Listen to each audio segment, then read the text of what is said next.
Okay, everyone, we're going to get, ready? Okay, everyone, we're going to get started. I know we usually go with territory time, but we're booked to start this session on time and finish it on time. So we're all meeting here, the eve of the election. So hands up who's voted. So Anthony Green, the guru in politics, has told us that over 50% of people in the Northern Territory voted so far, but maybe he'll have to correct that and say in the community services sector, that's about 95%. So most of you already know me. I'm Deborah Di Natale, the CEO of NTCOSS, and we represent the not-for-profit sector across the Territory, and I'm pretty proud today to launch the report of the value of the sector. Someone said to me, in God we trust, everyone else bring data. And I think that's very true when we're talking about policy. So NTCOSS has always been advocating for evidence-based data and to make sure that when we create policy that it's based on good evidence and good data. Look, before we go any further, I want to acknowledge that we're meeting on Larrakia country and pay my respects to elders past, present and emerging. And I extend that to any other Aboriginal and Torres Strait Islander who is with us today. And I make the statement on what was and what will always be Aboriginal land, that sovereignty was never ceded. A little bit of housekeeping. We are filming this event today and we promise to get your flattering side and not to get you while you're in the middle of eating. And if you need to use the toilet straight out the door, you'll see a sign. And the other thing is there is a beautiful printed copy of the report on your chair. And we're talking today about value and what we contribute to the economy.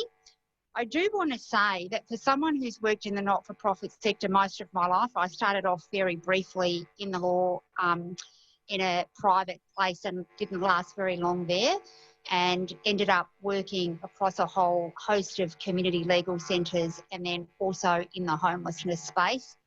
And I want to say that having travelled recently through the Barkly, through 4 remote Aboriginal communities, it was really interesting to hear people tell me in those communities that the most valuable services were those that were offered by NGOs. And what they said was, these are the people that are enabling me to access social security, to navigate my way through a safe house, to navigate through getting free legal advice. And so nobody really needs to tell anyone in this room the value that we provide to ensure that nobody is left behind and that we can continue to advocate for equality and fairness. But the other thing that's often forgotten is the incredible role we play in terms of the economy of the NT. We are one of the largest contributors to the economy. So if you actually don't go away with anything else today, one of the facts that I'd like you to remember is that our sector and our employees directly contribute $615.5 million straight back into the economy.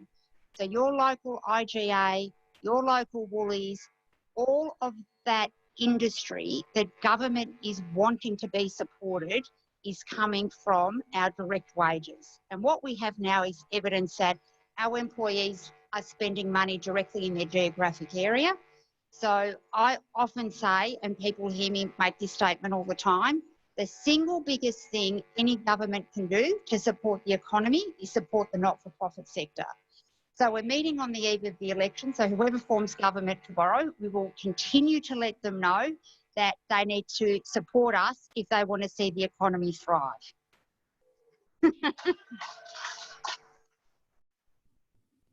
So I'd like to thank the Not-for-Profits UWA research team at the University of Western Australia for this second value of the not-for-profit sector report.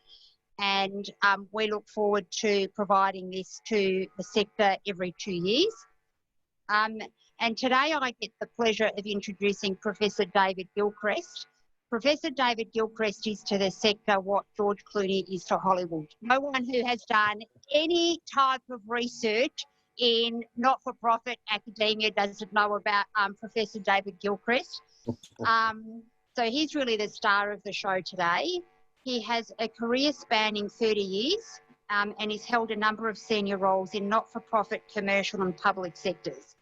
Most recently, he held the role of Assistant Auditor General in Western Australia, and prior to that, he taught accounting and finance at the London School of Economics and a number of other schools, but I don't really want to spend 10 minutes talking about that. Just suffice it to say he's an academic genius in this regard.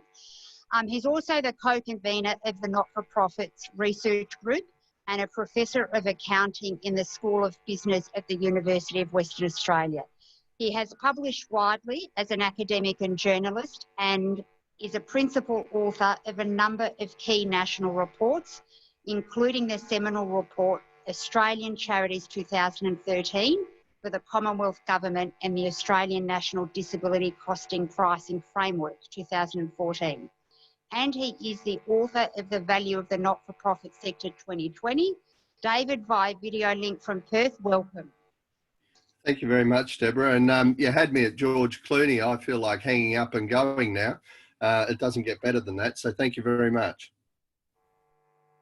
I'll get straight into it if I can, but first and foremost, I too would like to acknowledge the country of the Whadjuk people of the Noongar Nation here in Perth, from whose lands I'm presenting today, and to pay my respects to their elders, past, present and emerging, as well as to the Larrakia peoples and elders and other First Nations present that might be present in the room with you. I'd also like to just acknowledge my co-author in this report, Tom Emery, who's a research fellow at Not-for-Profits UWA. And Tom's analytical work and quantitative work has been absolutely critical in this. So, and somewhat worryingly, tragically, he probably looks a bit more like George Clooney than I do. So in that respect, thank you to Tom. I'd also like to just finally thank NTCOSS. Always fantastic to be able to work with NTCOSS. They're very, very flexible and easy to get along with, and very focused in terms of making sure that they're getting value for money and also getting the right messages out in relation to the sector. And I think this sector is particularly important for a number of reasons, not least of those which Deborah's already identified. But some of the headline points that come out of this report I think are important to remember before we start off. The first is that the sector employs about 10,000 people. It deploys about 11,000 volunteers, and perhaps most significantly, and Deborah's already touched on this in relation to the economic contribution of the sector, it pays in excess of $500 million in salaries and wages to employees across the territory. And I think that's a really important thing to consider. The other thing to consider, I think, in relation to this report before we get into the grist for the presentation, is that, as Deborah also said, this is the second report in a series. And I think it's absolutely critical for a number of reasons, which I think will be highlighted as I go through this presentation today, that we continue to develop this series of reports and to be able to not only understand where the sector sits at a particular point in time, but what is most useful is being able to understand the trajectory of the sector in the context of policy arrangements, particularly around funding that exists from time to time. And I'll talk to those aspects in this presentation, but I think it's really important that we feel strongly that we understand what's going on in the sector. Not only from the sector's perspective, and I've never been somebody that believes that charities or not-for-profit organisations should survive just simply because of their nature, but fundamentally because the health of the service sector is critical to providing supports to some of the most vulnerable people in our country, as you know. And to that extent, it's very clear that these people are the shock absorbers of poor policy, the shock absorbers of poor sustainability within the human services sector. And so they're the ones that actually ultimately bear the risk for all of the things that we might do right or we might do wrong. The other thing I want to do today then is to go through just some main points from the report to raise some key issues. It is a fairly substantial report and I think it's worth reading through, but at the end of the day, there are some key points that I think are really important for us to cover off, and hopefully I'll be able to raise some questions and comments at the end of the presentation as well in that regard. Two fundamental things, though, are really important to understand before we start. The first is, as Deborah's already stolen my thunder, which is absolutely okay with the George Clooney comment. She can do what she likes. But at the end of the day, the economic value of this sector is absolutely critical. It is a sector in which pump priming or any economic development, economic growth directive can go into this sector very, very comfortably and do some great things for the Northern Territory. I think the second thing that's important is that we are in the second report of this series, and we're starting to see now that some of the predictions in relation to the first report and some of the predictions in relation to some of the broader not-for-profit and charitable human services analytics that we're undertaking here at Not-for-Profits UWA are starting to come true. And so I want to highlight those things as we go forward. And then finally, I think it's really important to recognise that there needs to be a connection between the operations of the human services sector, government policy at the state and federal level, and also between organisations and within government. And I'll talk to data that supports that as part of this presentation too. Okay, so in the main part of the presentation, I want to, as I said, make some comments around the main facts or the key facts that have been identified in this report, and to make some comments about what kinds of risks they might be identifying for the sector and how the sector might respond to those and government might respond to those too. Starting off then,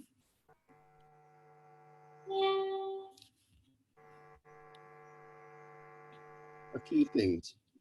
First and foremost, the nature of the data that we've accessed. Unfortunately, and I will comment on this a few times as we go through the presentation, the nature of the data available for analysing human services in Australia is very, very poor.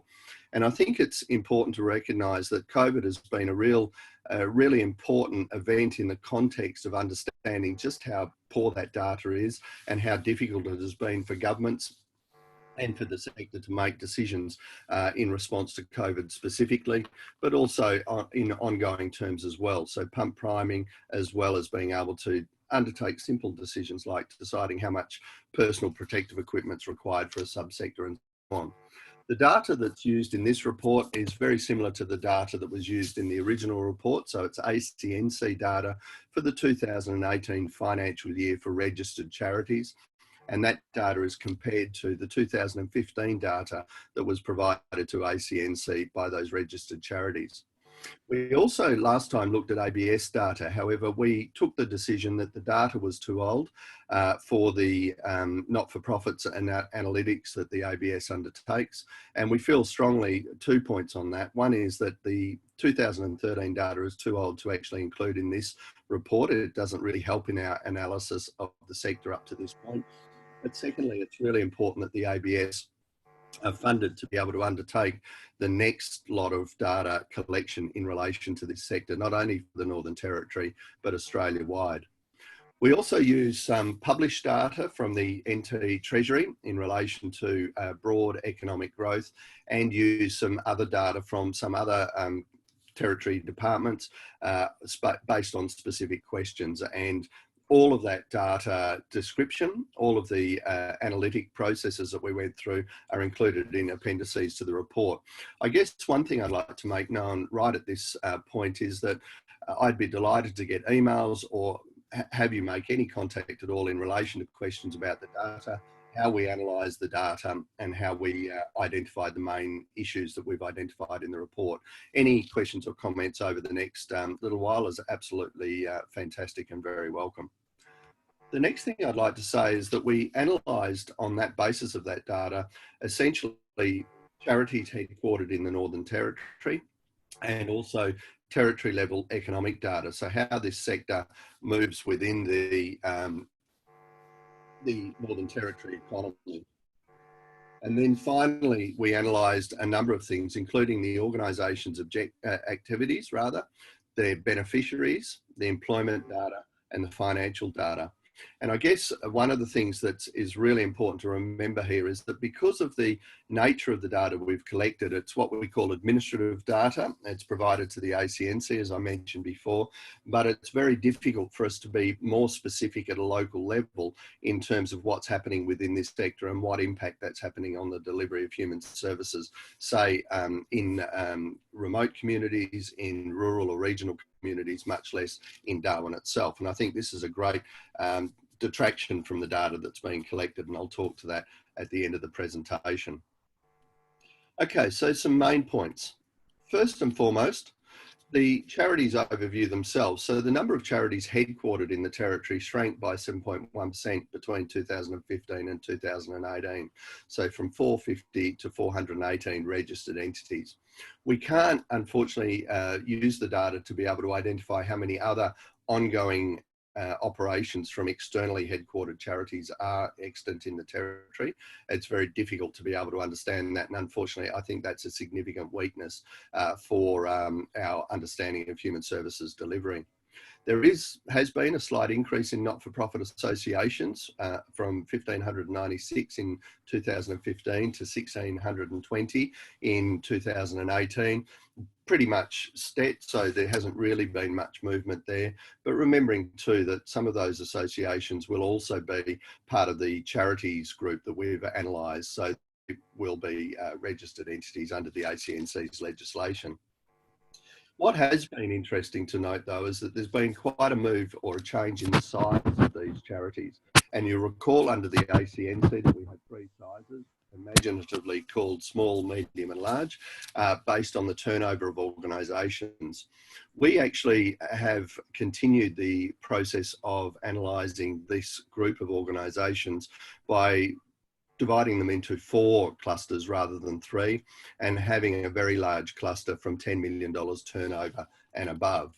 In terms of changes in size, this is the current spread of small, medium, large and very large charities in the Northern Territory, and in brackets is the 2015 spread. So you can see that small charities have reduced by almost a quarter, whereas other charities have gone up by a small amount, except for very large, which has gone up quite substantially.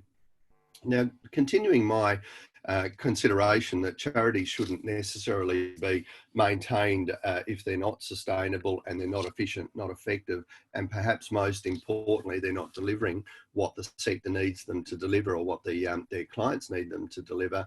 I think the fact that there has been a significant drop in small charities is something of a concern. Not simply because small charities are usually quite close to community and quite close to understanding what that community needs, but also because small charities often deliver what we might term specialised services.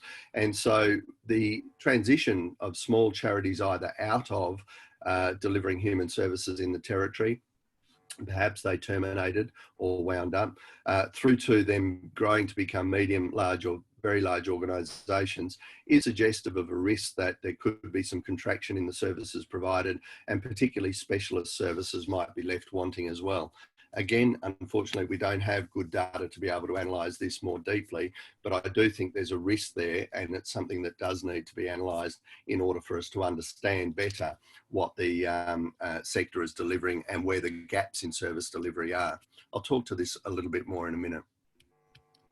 The second main point relates to the top line industry group's economic contribution. And I think this is a really important aspect of understanding human services and what they contribute. I think in Australia, it's been very traditional for us to consider not-for-profits and charitable human service organisations as what might be called a fiscal sink. In other words, it's a set of organisations that we have to have, and which government, the myth extends to government funding it, but we need to try and reduce the amount of money that goes into that sector in order to ensure our budgets are sustainable. I think that myth really needs to be busted, and that was part of Deborah's opening comments as well. In busting that myth, looking at the top line industry groups, the economic contribution of those industry groups in which human services and other charities in the Northern Territory are allocated, you can see that they actually generate about 3.26 billion towards gross state product for the Territory. That constitutes about 12.44% of GSP, and if you compare that to mining, which contributes about 3.166 billion and 12.1% respectively to GSP in the Territory, it's a very significant economic activity. I think what is most significant about that economic activity is that, as you are all well aware, the employees of that sector are relatively low paid, and therefore a lot of that money goes back into consumption in the Territory, as well as Deborah identified. I think we need to do more to understand what the top line industry economic contribution is of these groups in order to be able to pump prime better next time we have a financial crisis or some difficulty, because I think this is a sector that should be targeted for that pump priming, because it has two fundamental effects. Then it drives the economy, and it also, of course, delivers services to people who very much need it. The third point, I guess, that's critical is that we need to understand who the sector actually supports. And again, this data is not as deep or as specific as it could be to help us to understand this, but nevertheless, we categorise the supported people using the ACNC categories, which don't necessarily align to all service recipients of charities in the Territory, but are as close as we can get in relation to that. In the report itself, we have an appendix that goes through and identifies those categories, as well as the activities that the charities undertake. So you should have a look at that if you're interested in this. The issue is the beneficiary category mix, and that means what kinds of beneficiaries or how many beneficiaries each charity actually seeks to support.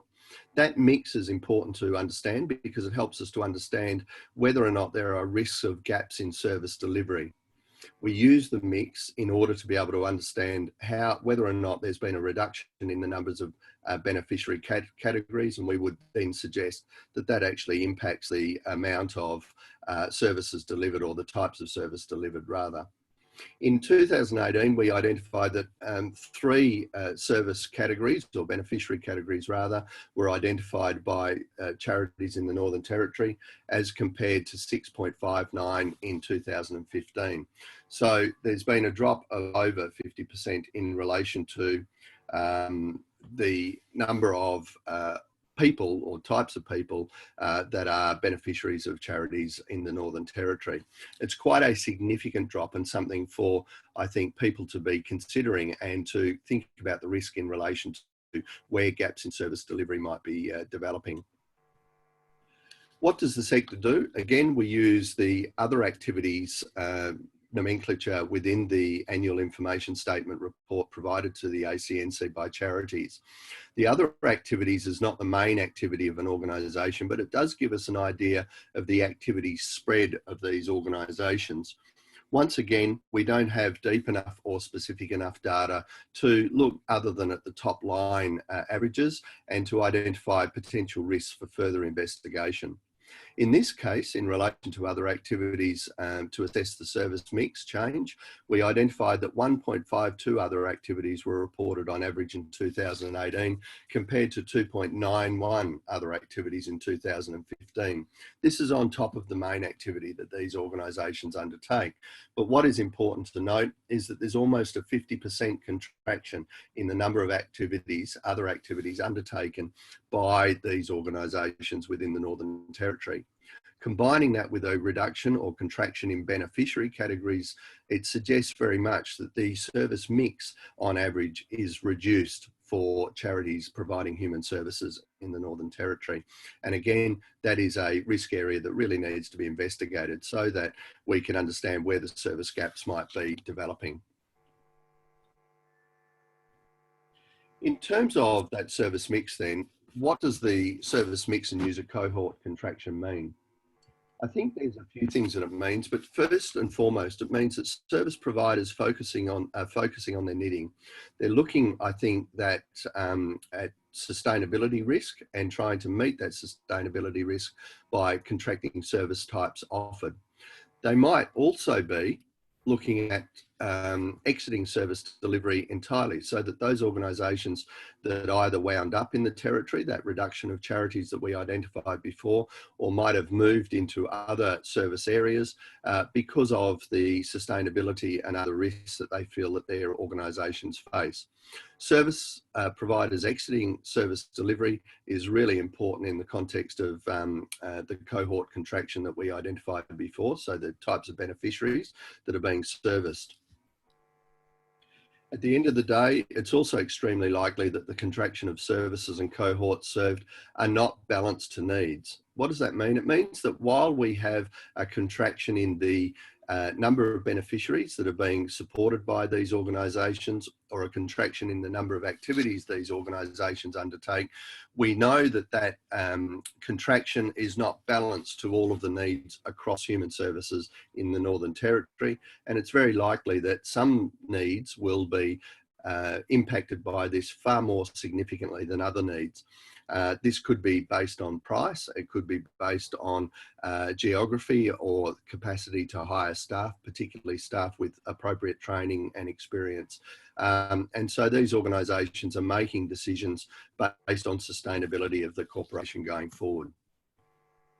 This also means that you, as I mentioned before, in relation to small charities, there might be a loss of specialisation, which will impact rather a very small group of people, but a possibly high needs group of people in the territory, and we need to try and identify where that reduction is being lost or undertaken. What does it mean? It means, first and foremost, as I've said a number of times, we don't have the data to assess this properly, and we need that data in order to be able to identify where those gaps in services are and who is taking the risk in relation to this. So the key questions are what services, where, and who is impacted with this contraction. The other area that was really important in terms of this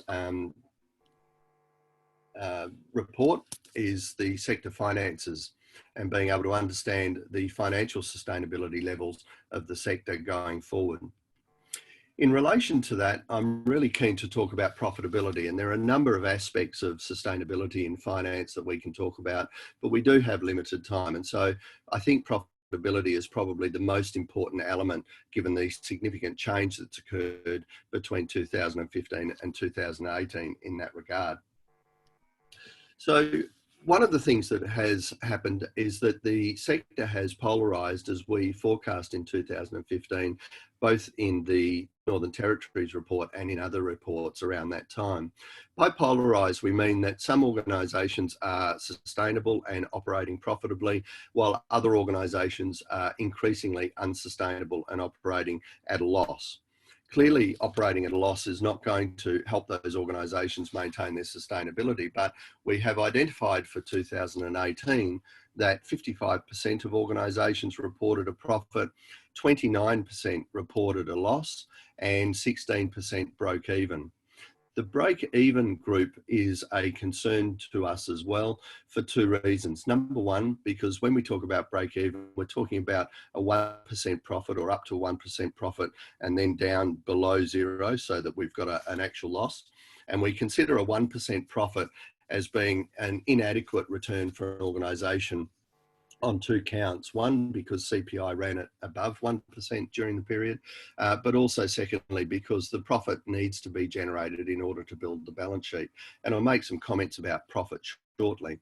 The other thing to be remembering though is that those organisations that made less than 3% profit for the 2018 financial year were also running behind health CPI.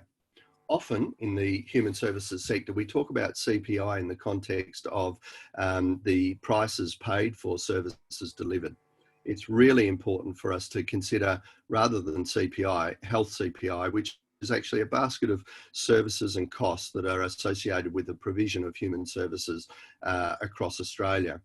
Human services, or rather health CPI, ran at about 4% during the same period, and organisations that are not making 4%, I think, are going to be in trouble in terms of being able to make sufficient profit to maintain their balance sheets going forward. Again, I'll talk about that a little bit more in a second. The other thing that's important to remember is, as predicted in 2015 in the Northern Territory as well as across the Commonwealth, a third of the sector is likely to be in financial jeopardy at the moment. And we're seeing that contraction in the sector, not only in relation to the services and the people being supported, but also in the numbers of charities operating in the sector. And I think that financial jeopardy is going to become more and more significant over the coming period. Again, it's not that these organisations should survive just simply because they're not-for-profits or charities, but ultimately that jeopardy is borne by service users, and that service mix is unlikely to be maintained at a balanced level if organisations are in financial jeopardy. Another thing to think about is in the context between, or in the context of sustainability going forward, and particularly pricing. Between 2015 and 2018, the income for these charities rose by $349 million. Expenses also rose by $347 million. So there was $2 million essentially shared in net profit across the 400 odd organisations that generated this income. This, I think, is a really important issue. It suggests that pricing and policies around pricing, so for instance, using quasi-market pricing under the NDIS, is not necessarily working to achieve the necessary margin for economies of scale to be achieved.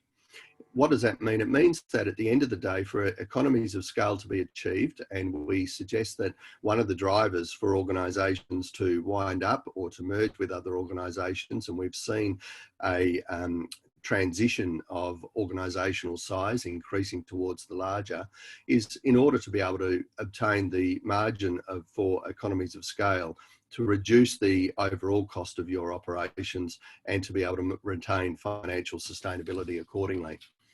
These kinds of figures of $2 million over $349 million in additional income suggest that those policies are not delivering the sufficient margin to achieve the economies of scale sought.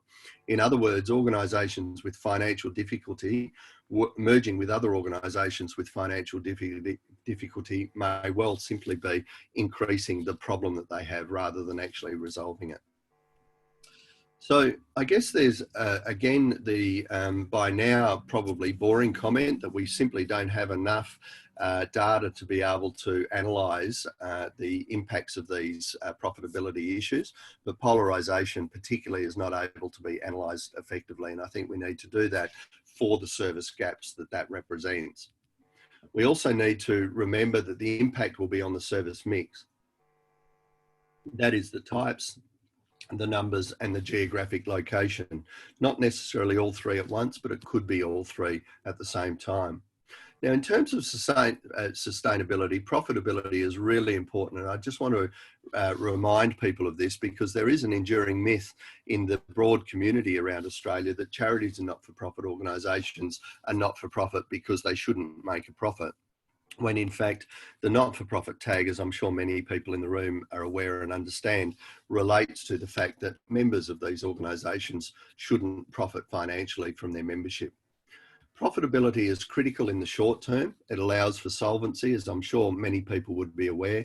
In the mid-term, it's critical because it ensures the organisation's able to continue to provide services that meet the quantity, quality and timing required in accordance with the organisation's mission.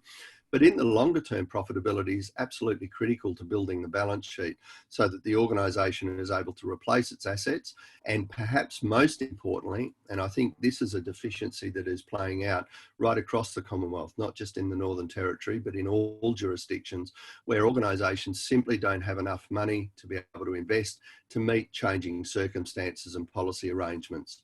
The NDIS is a great example of this, but other funding changes and other policy changes are also critically impacting organisations, and they don't necessarily have the reserves to be able to invest in change management to become fit for purpose under the new policy arrangements, having been fit for purpose under previous arrangements. I think this slide's a really important one for people to consider and to remember that profitability for charities and not-for-profit organisations is absolutely critical in order for the sector to continue to be able to provide human services of the quantity, quality and timing required to meet the needs. The other area has already been identified as the employment contribution. And as Deborah identified in her prefatory remarks, this is a really important part of the economic contribution overall of the sector in the Northern Territory, as it is around Australia. Indeed, the big issue, I think, with the employment contribution is not the numbers. And I mentioned before that in 2018, Charities reported employing 10,300 odd people, up slightly from the previous period in 2015. The big issue, though, is job quality has been reduced in the sector in the period between 2015 and 2018. Indeed, the sector employed 10,389 people, as I mentioned before, a net increase on 2015 of about 1.6% in terms of headcount. The big problem is how these jobs are divided between full, part-time and casual. And indeed, full and part-time staff numbers reduced by 5.1% during this period. And at the same time, casual staff numbers increased by 36.4%. I think this is a really important issue for organisations to be considering. There are some logical reasons for why organisations go to that casual employment arrangement, and risk management is a key one of those reasons. But for there to be a net increase of 1.6% in employment, made up of casual staff numbers increasing by 36.4%, it means two things in my mind. The first thing it means is that those employees have unreliable hours and unreliable incomes, and that's suggestive then of retention issues for organisations and commitment costs that go with that. The second thing that it suggests is that there is a need for ongoing training, support and development of these people in order to be able to ensure the quality of services is provided and clinical risk is managed within organisational service delivery. Volunteers were also deployed, as I mentioned in my prefatory remarks, at the rate of 11,208 in 2018, which is about the same as it was in 2015, give or take a few people. I think we should compare this to the mining sector again. And coming from a mining state in WA, I know that mining is a significant issue and a significantly talked about issue in most news outlets around Australia. This sector is, I think, a really important sector, and we acknowledge it in economics terms as being critical. But the mining sector employed only 4,681 employees in the Territory in 2018, or about 45% of human services sector contribution. So again, I think this captures a very, very significant economic value and employment contribution of the sector. But I do think that we need to think about what the job quality has been and what kind of costs that might be relating back to the sector and risks to those people who need the services that the sector provides. So those risks, as I mentioned before, are really in terms of clinical impact and costs, increased risk borne by the workforce, which is really important because we're starting to see anecdotally around the country that the workforce would prefer to work at Coles, Woolies or somewhere else for permanent hours and a more bankable salary. In other words, being able to get loans and other considerations are entering into the calculation of employees in this sector. The economic contribution of the sector remains significant, as I've mentioned before, but of course, those people that bear the risk ultimately in relation to all of this are those people dependent on the services and supports of the human services sector in the Northern Territory. Okay, the final point that I want to speak on is in relation to data assets. And I've spoken a lot about data assets over the course of the discussion this morning, because we have had a tendency in Australia around human services to not consider data collection, analysis and reporting of that data to be particularly important. And in a way, it hasn't been in old funding arrangements where government was much closer to the funding arrangements than they are today, particularly in state and territory governments where, say, disability services were delivered and funded out of the budgets at the more local level. I think the other thing that we have consistently to battle against is the continuing mythology around the collection of data and the conception of red tape that is associated with that. I think defining and understanding a definition of red tape is a really critical thing here, and we need to talk about this in the sector and also between the sector and government, because it seems to me that just about any administrative process, regardless of its value, either in terms of policy decision making or otherwise, is considered to be red tape, even though it does constructively contribute to our understanding of the sector. At this stage, we use a definition of red tape that means that red tape is that administrative process that does not deliver value or cost benefit value above the cost of its contribution. So in other words, any administrative process that simply doesn't deliver benefit over the cost of its action needs to be reduced, because that is red tape by definition. In terms of collecting data, analysing data, and being transparent and sharing the results of that analytics to the sector and more broadly to the Australian community, I don't see that as red tape. I do know that it costs a lot of time and money for organisations to be able to contribute their data, but we do need to understand the sector much more effectively in order to be able to make decisions about policy, pricing, and to understand where the gaps in service delivery lie as a result of things like the contraction that we've reported in this second volume of the report. So in terms of data assets, I guess there's a few things to identify. The first thing is that data sets are very poor. The ACNC data set is poor because it is administrative data at the very top level, and there is very limited capacity for us to be able to delve into what organisations do and how they do it, and more importantly, where they do it. I'll comment in a short time in relation to local decision making, but we need to have increased data and understanding of what's happening at the local level in order for choice and control to really be deployed so that decisions can be made at that coalface service delivery level. There's a significant set of policy questions that can't be realistically answered without that adequate data, and I've already spoken to those a fair bit. Ultimately, of course, the risk goes to those people who are using those services and rely on them.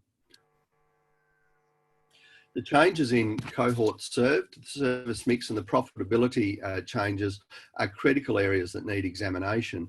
I've mentioned it a number of times in this presentation that I don't believe that charities and not-for-profit organisations should survive and continue to operate just because of the nature of their organisations. They should be efficient, they should be effective, but we don't really understand what is efficient, what efficiency is, and what effectiveness is in the context of this sector broadly.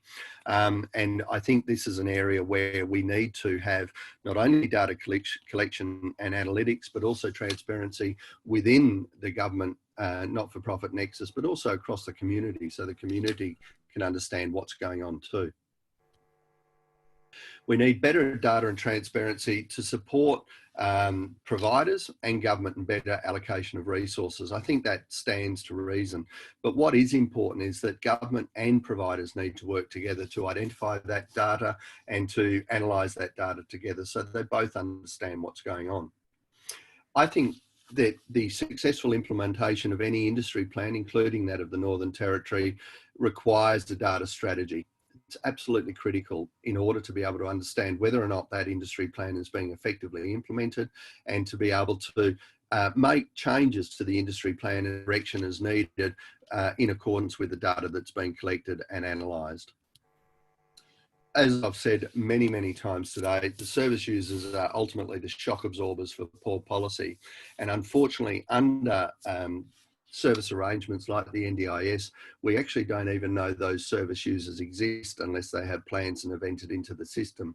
And therefore our data, not only in terms of the not-for-profit and charitable human services sector, but more broadly in terms of demand, is not well known. And I think this is a critical issue for people to be aware of.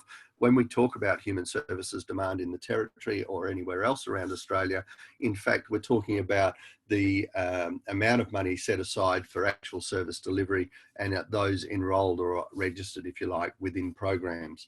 Beyond that, we have a very, very poor understanding, other than anecdotally, of what the true demand for services is required in all of our community areas. So I wanted to just end my presentation. I think I'm coming up for my 45 minutes now, just with some macro elements that I think are required and perhaps might engender some questions or some comments in relation to the report in a few minutes' time. But I think these macro elements are really important considerations for not just government, but also for the sector going forward. And given that the Northern Territory does have its industry plan in place, perhaps industry plan version 2.0 can consider some of these elements as well. There might be some need for a update of that plan to help to identify some of the data requirements. I think the first thing is to have a local data strategy. And I mentioned when I was speaking to the last slide that at the end of the day, true choice and control and quality of services must be delivered at the local level, which means that decision making must be allocated to the lowest level. And that is very difficult with a number of programs, particularly those funded by the Commonwealth, where Canberra or Geelong or some central place is making many, many policy decisions. We need to be able to chew gum and walk at the same time, which means that we need to be able to obviously provide that Commonwealth funding, which is most needed in this sector, but also have a governance strategy and structure that allows for decisions to be taken at the local level in order to be as effective as possible and to be as resource friendly as possible going forward. We need to invest in the data capacity of government and service providers. So not just service providers, but also intergovernment and intra-government capacity for understanding what data is available and analysing that data is very weak across Australia. And COVID certainly identified that as a major issue. Not necessarily that government departments didn't even have data, but that the fact that they were unable to often be able to analyse that data and work out what it actually meant, for a number of reasons, including that the data wasn't housed effectively to allow for that analytical capability. We need an investment in understanding comprehensive costs of service delivery, and I think this is a big issue across a number of program areas, disability, aged care and so on, and I think it's something that will also be identified in the various Royal Commissions that are underway at the moment. An investment in understanding comprehensive cost of service delivery is absolutely critical to being able to ensure we're efficient, effective, but most importantly that the services are sustainable and those that rely on them are able to rely on them without risk of loss of service or components of their services going forward. We need to develop a comprehensive industry plan, including to manage contraction. I think this is a really important issue. We've seen contraction between 2015 and 18 in terms of those beneficiaries that are supported by the Northern Territory sector. We've seen contraction in the number of activities that those organisations undertake, and we've also seen contraction in the number of organisations themselves. Again, my constant position is that organisations shouldn't be surviving just because of their nature. However, if we don't have a comprehensive industry plan to manage that contraction, then services and supports will be lost, but perhaps unknowingly. That human resources that are experienced and appropriately trained will be lost to the sector, and also assets will be lost to the sector unless we allow organisations to retreat from service delivery in a controlled way, and for other organisations to be able to take up the baton where those original organisations are terminating. Decision-making capacity at the local level, I've mentioned before, is absolutely critical, but it must be supported by local data. We must have data at the local level that is very specific to what's happening in that to that particular cohort in terms of the needs of the community at that point. I think this kind of element is very, very prescient, particularly in the Northern Territory, where, as we know, there are significant community needs, and those communities are small in remote areas and where utilisation is often very poor, particularly in the context of NDIS, and we've seen that reported before. So that's all I really wanted to talk about today. I'm very happy to take questions and comments, and I think we've got time to do that. But in the meantime, I'll hand back to Deborah and we'll go from there. Great, thanks David. So we've got time for a couple of questions. If you can just wait for the roaming microphone to get to you. But just to get us started, David, I might kick off and ask one. So you were talking about the lack of government data. So what can we do, I suppose particularly NTCOSS, what can we ask a new government to do to ensure that we've got the right data sets and we've got access to the right types of numbers to help us out? It's a really important question, Deborah. And I think first and foremost, number one, we need to undertake a stock take of what we call administrative data across governments in Australia in any case. So Northern Territory government is no different to other states and territories or the Commonwealth in the sense that there are lots of administrative data assets within these agencies, but often the agencies themselves aren't aware of that data. Often the data is not in a position to be able to be analysed and to be used for the development of intelligence to support policy and practice going forward, and it's certainly not made transparent. So to me, I think there's three fundamental things that need to be done. A stock take of what data is already there, because why do we want to collect more data if we have some in place? Secondly, that data needs to be housed in a format that allows for analytics to be undertaken, both within the housing agency, across government, and between government and the not-profit and charitable sector. And thirdly, I think there needs to be some transparency about around data, particularly that anonymised data in relation to operations, locations, and so on and so forth, in order that the sector can respond not only to what that data is telling them, but also where they see gaps in service delivery and so on. At the end of the day, there is a lot of data being collected, but we're not using it in any way near as effectively and as efficiently as we can to be making decisions. I think the final point on that is that there also needs to be considerable investment in government departments to understand what data is available, to understand what data should be collected in order to be able to answer questions. So governments often, and again, Northern Territory governments no orphan here, often collect data that they traditionally collect without perhaps sheeting home the purpose of the collection of that data, or understanding what better data they might be able to collect to be able to support decision making going forward. So I think there is an investment required to raise skills and capacity, and to invest in being able to identify and house that data more effectively so that it can be used. And again, this is not a Northern Territory government unique issue. It is across all of the governments in Australia, I'd suggest. Terrific, thank you. I can see Nolene there with the microphone, so I'll hand over to her. Nolene is from Save the Children here in the Northern Territory. And WA. Thank you. Hi, David. How are you, mate? I know it's early morning over there, so this is dedication to the task. They're an hour and a half behind us, so well done, mate. Hey, listen, I was really concerned about that increase in casualisation of workforce, more than 36%. Can you give us a little bit of an idea of sort of what's driving this? Oh, look, I think there's three things driving this. Firstly is funding policy, and I picked on the NDIS a few times today, but I think it is a structure that everybody understands, generally, at least, even if they're not providing services in that particular area. The NDIS is a good example of what drives casualisation of a workforce in organisations. The inability of organisations to be able to plan out what hours they need specifically, and to have confidence in terms of those hours, to be able to ensure that they meet the pricing requirements, or to be able to work within the pricing requirements, given that, for instance, the NDIS pricing is not really sheeted home to comprehensive cost of service delivery, as you know very well.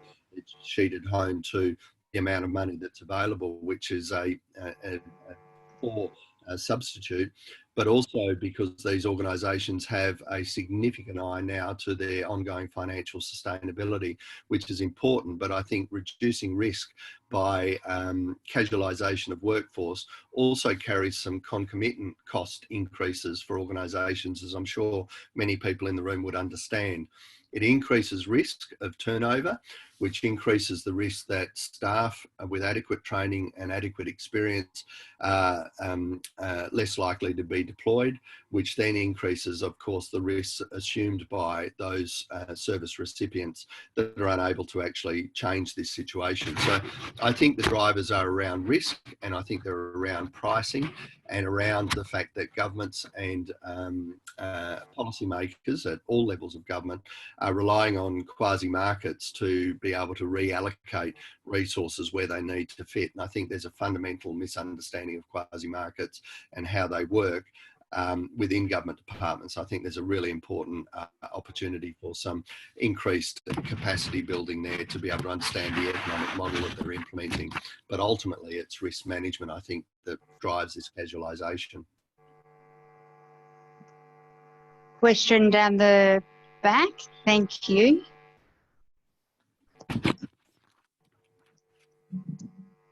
Good morning, David. Sue Shearer here, CEO of Council on the Ageing in the Northern Territory. Thank you, as I said, for getting up so early. I'm not a morning person, so lucky you are. The sun's come up now, so I'm starting to feel human. Oh, okay then. And going back to the, as you said, with the Northern Territory Treasuring and their modelling, we've found some actual, probably, I wouldn't call it faults, but as an example, we delivered an NT Seniors card in the Northern Territory, and their modelling suggested that we would do 110 Seniors card a month for people turning 60.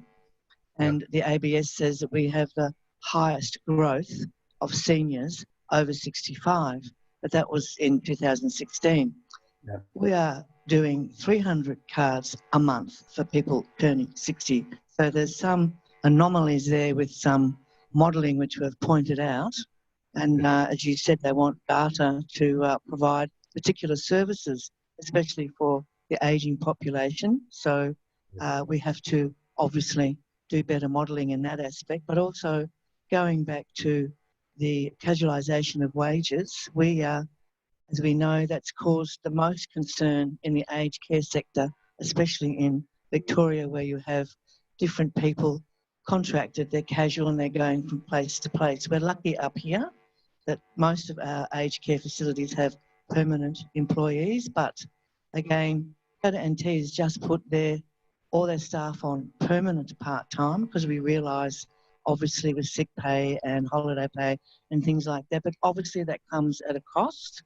And we have to absorb that cost, which we're lucky we can, but it's, as you said, it's convincing government that they want a lot of those services delivered for half the price. That's why they contract them out. Hey, everybody's nodding, yeah. So with this report, thank you, hopefully we can convince them of the importance of this sector and how it does contribute. But I think the main thing is, especially maybe with a new incumbent government, that, as I said, that a lot of people do want to put people on permanent part-time, but trying to absorb those costs is very difficult and we have to be funded appropriately. Thanks, David. Absolutely, and I guess there's a couple of things that I would say in terms of your question or comment. First and foremost, I agree not only that there are all of the issues that I've already spelled out in terms of data collection and analytics, problems and capacities, lack of capacity in government, and to be honest, across the sector. I think it's also the lack of timeliness in the way that data is used. So the 2018 ACNC data only came out or was made available a matter of a couple of months ago. So we're 2 years into, or 2 years post the provision of that data, and we're only just getting to look at it. It's in a time when technology is so has such capacity for data collection and analysis. The timeliness of data is also a major issue for those in government and in the sector to be able to analyse effectively. So we're making decisions, as you pointed out, on data that can be 2 years old, 3 years old, and that doesn't make any sort of sense at all. I think we can do that a lot better, and I think governments can do that better. I think the second thing that's really important, and I hope is taken away from the first couple of slides in this presentation, is the fact that we've got to get away from talking about human services as a nice to have value add for a wealthy economy and start looking at it in, if you like, economic terms equal to the economic terms we apply elsewhere. So for instance, the mining sector is in receipt of significant amounts of taxpayers' money in the form of foregone taxes for things like diesel rebates and so on. All of those costs are real costs that are borne by the taxpayer of investment in that particular sector. And I'm not here to say that's good, bad or indifferent. I'm not a mining expert, despite coming from Western Australia, and I don't wish to enter into that argument. But the point is that we should be analysing the human services sector in the Northern Territory in economics terms the same as we analyse every other sector in the Territory. And why my opening remarks were really saying that this sector actually provides economic growth in the Northern Territory, and therefore there is strong reason for government to invest in the sector. I think the second issue, and it's really difficult for me to go through all of the findings and to talk ad nauseum about all of these things in the time that I have, but the charitable sector in Australia, and I can investigate this for the Northern Territory as well, or rather it extrapolates to the Northern Territory as well, finds half its income from other sources. So human services are supported 50% by government, 50% by other services in sources in very general terms. So I'm talking at the very top level.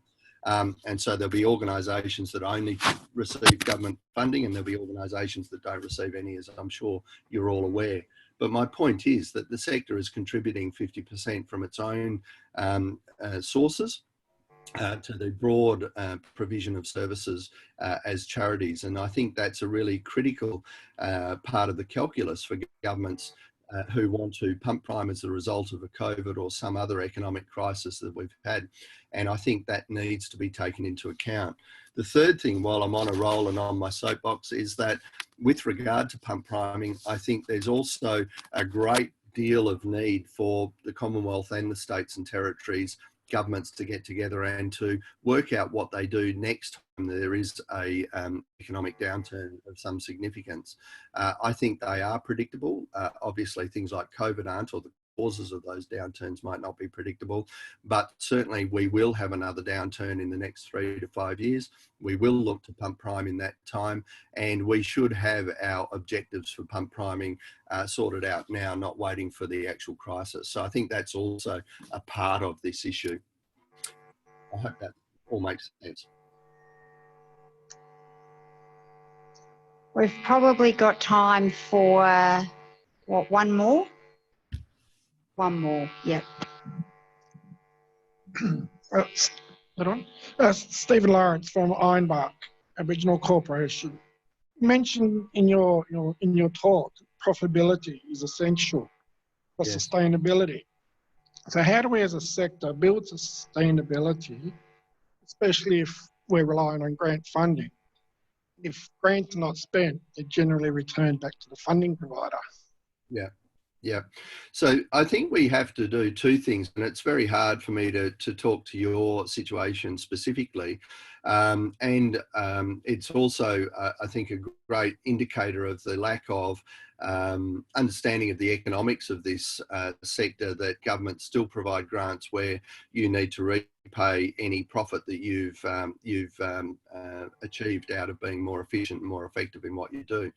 I think there's two things, though, to be advocating for. The first thing is that using the same logic around economics for this sector as we use for other sectors. So, for instance, if a major construction company was asked to build a bridge in the Territory, they certainly wouldn't be returning the profit or being asked to go and get 50% of their funding from somewhere else. They would actually be funded for the full cost of delivering that particular service or that particular commodity.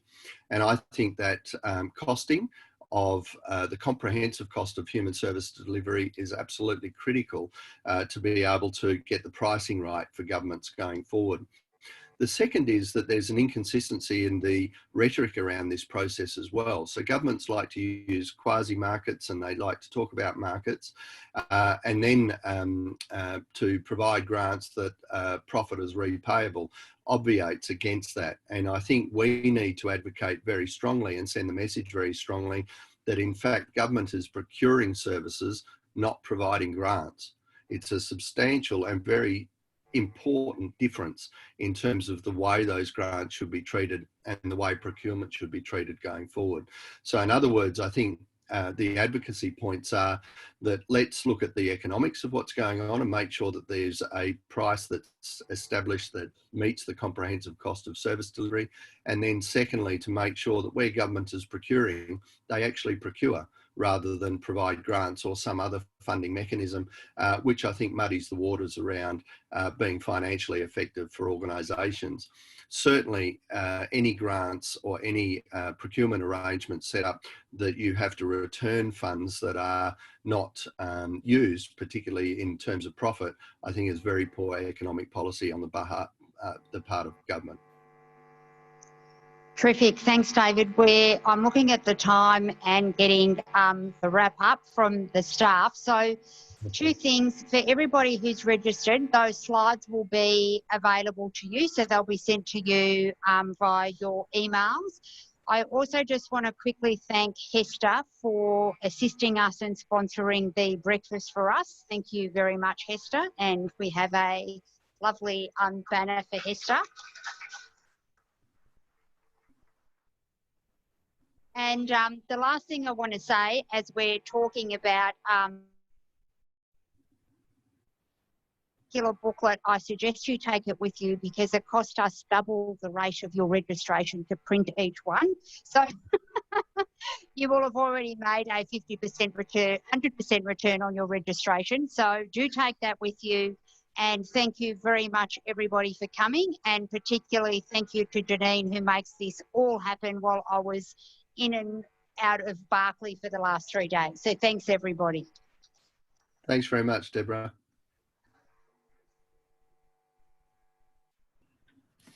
And for those of you who want your 5 minutes of fame, Will might actually stop you and ask you a couple of questions because we're trying to get a 3-minute video together to highlight some of our services and what you do. So if you've got a couple of minutes and you're happy to be videoed, that would be terrific. Once again, thanks, David, star of the show. We couldn't have done it without you. Thank you. Call me George from now on.